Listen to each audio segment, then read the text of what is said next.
네, 그러면 우리 이제 오늘 배운 거 리뷰하는 시간을 가져볼게요. 이거 아무것도 아닌 것 같아도요, 리뷰가 참 중요해요. 전체적으로 한번 쫙 훑어보는 거거든요. 그래서 앞으로 익힘장으로 많이 활용해 줘야 되니까 첫 번째, 벌써 6번째네요. 2번만 더 하면 또 끝이야 또. 아이고, 참 시간 빨리 간다. 그렇죠? 봐봐요. 첫 번째입니다. 정비 사업의 문제를 풀 때는 꼭 뭐를 봐라 우리가? 재개발인지 재건축인지 봐야 됩니다. 그래서 뭐라고 나오죠? 설명을 모두 고른 것은이죠. 재개발. 첫 번째입니다. 상업지역과 공업지역 등에서 도시기능 회복, 상권 활성화를 위해서 도시환경 개선을 위한다. 이건 재개발이 맞아요. 재개발. 그죠? 그리고 단독주택, 다세대 주택이 밀집한 지역에서 정비기반시설, 공동이용시설의 확충을 통하여 주거환경을 보전정비 개량하는 건 뭐라고? 주거환경 개선 사업이야, 이거는. 그죠? 그 다음에 디귿번. 정비기반시설은 양호하다. 노후불량 건축물인 공동주택이 밀집해 있다. 그런 지역에서 주거환경 개선을 한다. 이건 재건축이에요. 됐죠? 그러면 재개발인 거를 모두 고른 거니까 1번, 기획번이에요. 딱 요즘 스타일이야. 요즘에 이렇게 많이 나오더라고. 3개 정해놓고 정작 답은 하나야. 그렇죠? 그런 거 은근히 많아. 이러면 어떻게 되지? 5개 지문을 안 만들 수 있잖아. 머리 쓰는 거야, 이것들이 아주 그냥. 귀찮으니까 빨리 끝내려고. 그죠? 그런 것 같아. 됐고요. 그 다음 2번째. 정비 기반 시설로서 옳은 거라고 나오죠. 이거 완전 중요하죠. 정비 기반 시설. 옳은 거. 일단 국어 도랑이라는 게 새로 들어와 답은 3번이에요. 근데 공동 작업장이나 어린이집 경로당이나 구판장은 다 뭐다? 공동 이용 시설이고요. 그리고 유치원은 공동 이용 시설에도 들어가지도 않아요. 그렇죠? 정답은 3번. 국어 도랑 답으로 분명히 한 개 나올 것 같아요. 그래서 기억하시고요. 세 번째 봅시다. 재건축 사업에 대한 부분을 물어보고 있네요. 빵꾸의 내용으로 뭐라고 나오죠? 옳은 거라고 나옵니다. 첫 번째 봐봐요.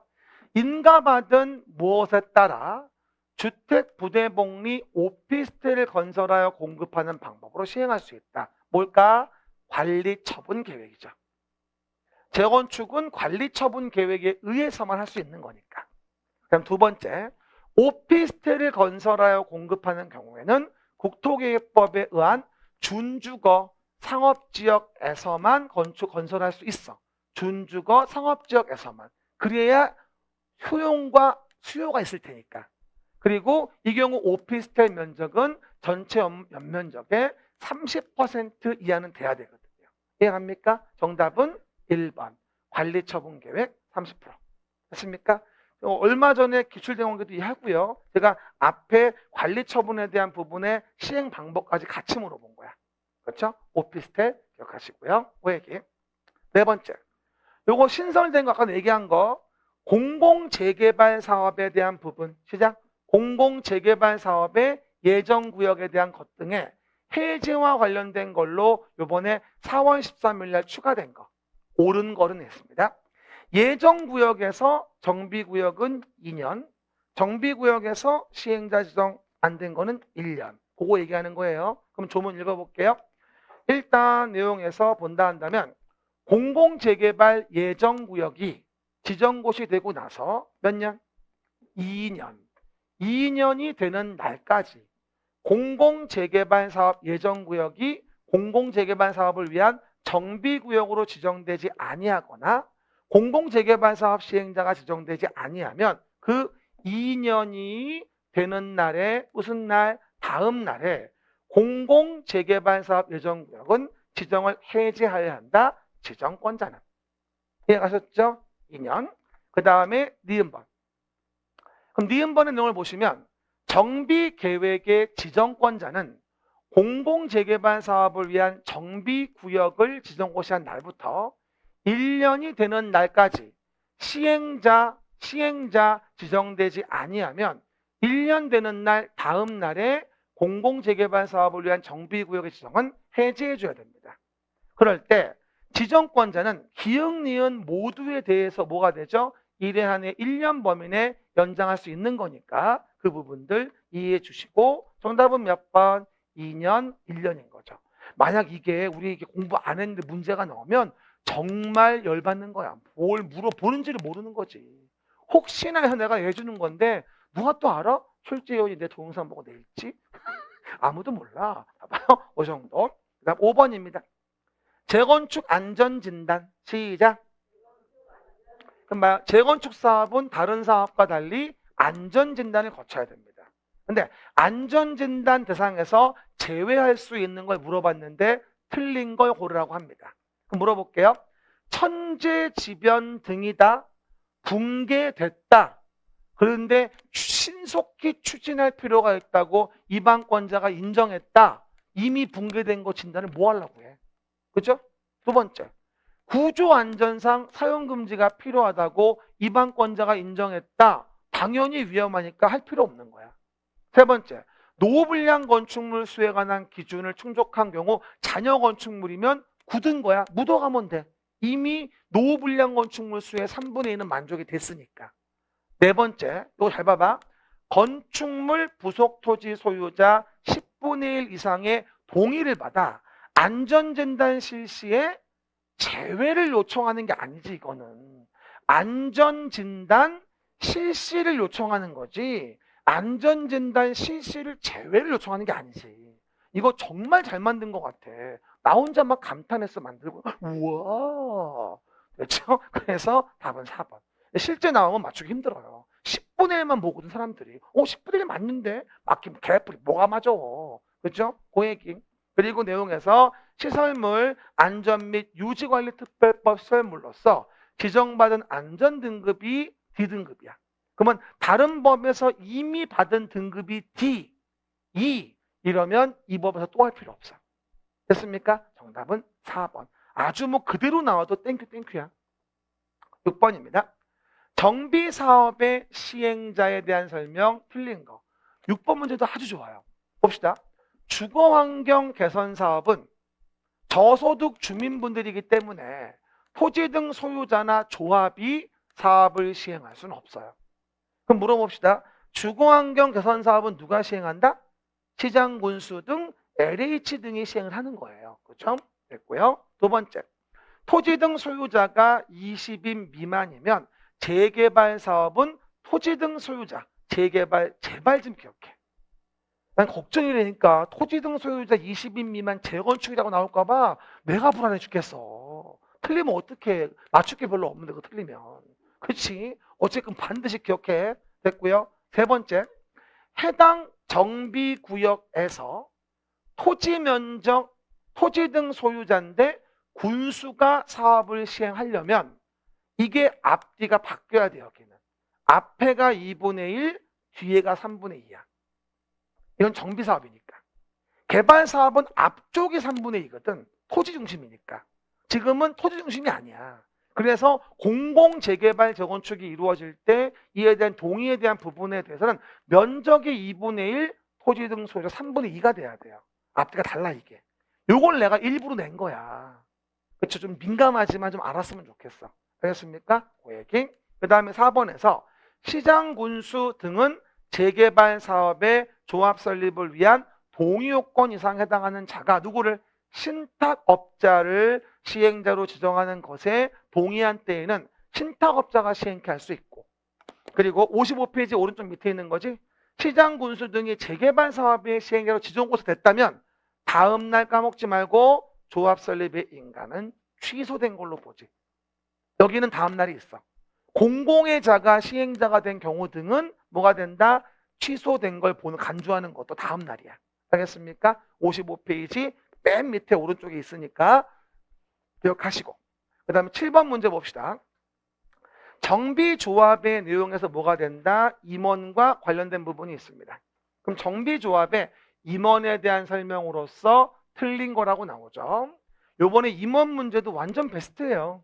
그렇죠? 첫 번째, 조합장이 대의원의 의장이 됐다면 대의원이 될 수 없고, 이건 뭐라는 거예요? 그렇죠? 조합장이 대의원의 의장이 된다면 대의원으로 본다. 그리고 조합장이 아닌 조합의 임원인 이사감사는 대의원이 될 수 없다는 거잖아.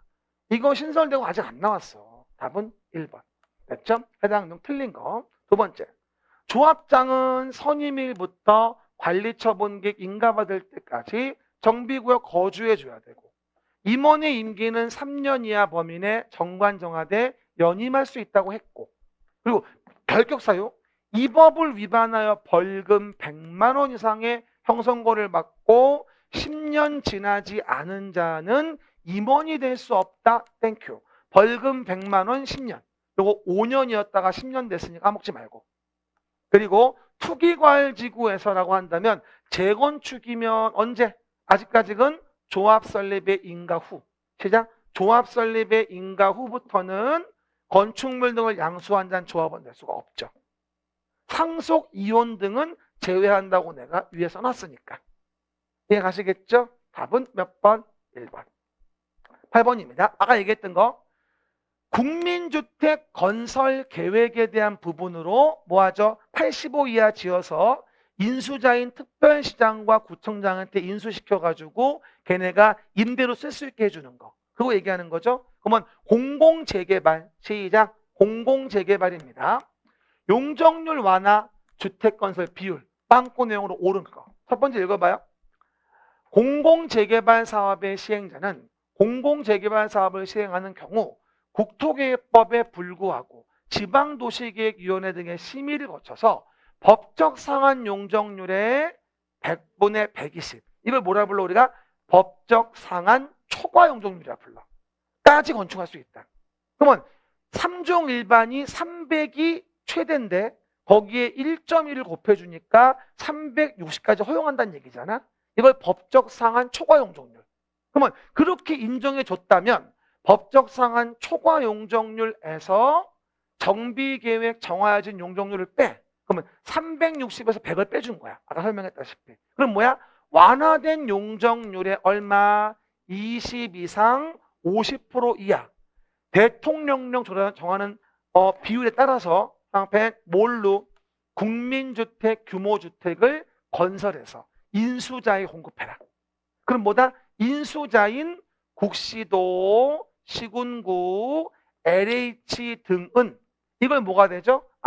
임대주택으로 활용할 수 있다. 이게 국민주택 규모주택 건설계획과 연결되어 있는 거예요. 그래서 공공재개발이야. 공공재건축은 이런 조문이 없어. 공공재개발이야. 그래서 뭐가 된다? 100분의 120에 20이 되어져서 1번이 되어지는 거예요. 제가 일부러 그 문제 풀라고 조문을 넣어줬어, 이거를. 알겠습니까? 그래서 조문 보고 한 번에 이해해 봅시다. 나오면 대박이야, 아주 그냥. 그러면 500원씩 입금. 여러분, 회기 확인하시고. 또 정말로 입금할라. 수업 끝날 때 계좌번호 알려줄게요. 회기. 관리처분 계획입니다. 틀린 거. 1번 또 나왔네.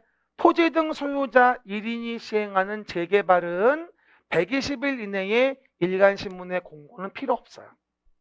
왜? 다 짓건데 뭐 하려고 분양 공고합니까? 답은 1번이죠. 두 번째 잘 봅시다. 뭐라고 나오죠? 두 번째는 계산착오 등에 따른 조서의 단순 정정은 불이익을 받는 자가 없다면 신고하고 합니다. 불이익을 받는 자가 있다면 안 되지만 불이익을 받는 자가 없다면 경미 기억나죠? 판결, 그다음 포기, 단순 정정인데 단순 정정은 뭐다? 불이익을 받는 자가 없어야 돼요. 그 다음에 3번 국가지방자치단체 토지주택공사 등 그죠? 국가지방자치단체 토지주택공사 등에 해당하는 토지 소유자에게는 소유한 주택수만큼 공급할 수 있는 거 알고 있고요. 64 오른쪽 밑에 있죠. 그리고 재개발 사업은 뭐다? 지상권자에게는 공급하면 안 돼요. 지상권자를 제외한 토지 등 소유자에게 주택을 공급해야 한다. 됐습니다. 그 다음에 9번에 5번 지문 보시면요. 사업 시행자는 관리처분 계획에 인가받은 후 기존 건축물을 철거하는 게 당연히 원칙이죠. 관리처분 계획 인가 후. 65 오른쪽 맨 위에 있죠. 그 다음에 공사 완료 조치 청산금에 대한 문제가 나와 있네요. 틀린 거 1번 읽어봐요. 재개발 사업의 시행으로 건설된 임대주택의 인수를 요청하는 경우에는 토지주택공사 등이 우선 인수합니까? 시도시군구장이 우선 인수합니까? 시도시군구장이 우선 인수하니까 정답은 1번이 되어지겠죠. 시도시군구 우선 인수. 시작. 이 집은 요즘에 참 잘 나와요. 정확히 말하면 재개발 조합 얘기하는 거죠. 조합의 요청에 의해서. 그렇죠? 시도시군구 우선 인수. 그 다음에 2번 보시면 관리처분 계획을 수립하는 경우 정비구역의 지정. 그러니까 관리처분 계획 수립 64정 가운데 관리처분 계획 수립하는 경우라면 이전 고시 있은 날 다음 날에 정비구역은 해제된 걸로 보는 거죠. 이전 고시 있은 날 다음 날 64정 가운데 보입니까? 오해김. 그리고 이럴 때 조합의 존속은 영향 주지 않는다라고 했습니다. 원래는 뭐였어요? 사업 끝나면 준공인가 받은 날 다음 날 구역의 해제를 간주하죠. 64정 가운데. 그렇죠? 하지만 어떻게 되죠? 관리처분계획 수립한 경우라면 이해관계인이 많으니까 이전 고시 있은 날 다음 날을 얘기하는 겁니다. 그렇죠? 오해김. 그리고 3번.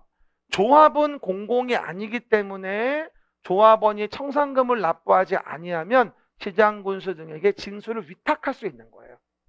4번. 청산금을 지급받을 권리, 징수할 권리는 이전의 고시일 다음 날부터 5년간 행사하지 않으면 시효로 소멸되죠. 정비법은 다음 날이 있고 개발법은 다음 날이 없고. 알겠습니까? 그리고 5번.